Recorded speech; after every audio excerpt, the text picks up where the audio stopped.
We were hired by a trucking company.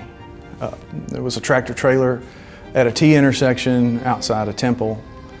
The tractor started to make a left-hand turn, and as he was in the process of making this left-hand turn, he sees a motorcycle coming from his left over the top of a hill.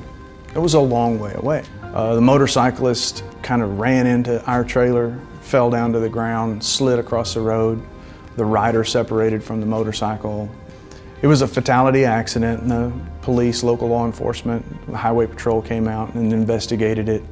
And they did a good job of collecting a lot of evidence. But there was a lot of evidence still out on the road. The most important piece of evidence was a skid mark on the highway. The skid mark was important because it was really long. It was nearly 300 feet long. What I know about motorcycles is that they don't skid or create skid marks in the same way a passenger car does. The brakes are separate on a motorcycle. So the rear brake is activated by a foot and the front brake is activated by your hand.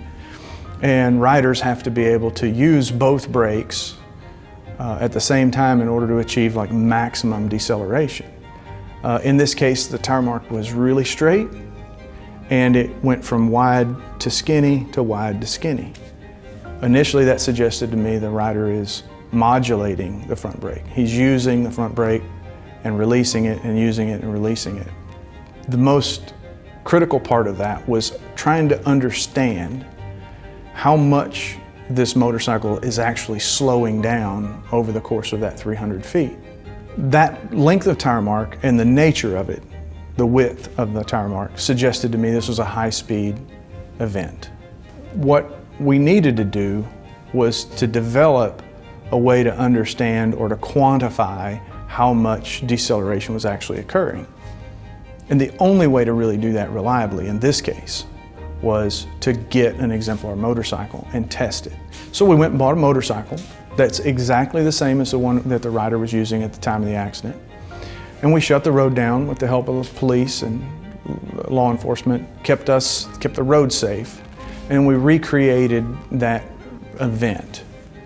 And ultimately, I was able to achieve a 100 miles per hour stopping event, where I began the stopping event at the same place where the rider did in our crash, locked the rear brake, modulated the front brake, and duplicated the tire mark.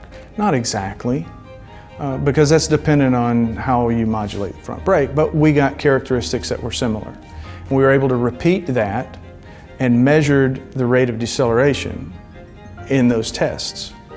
The data we got from that, we applied to the evidence in the crash and ultimately determined that the rider was doing over 100 miles per hour when he applied the brakes. The reason that was important in the case was not just because the rider was doing 100 miles per hour, but that he was doing 100 miles per hour when he started braking. That wasn't the moment when the tractor trailer pulled into the road. The tractor trailer pulled into the road several seconds before the braking began.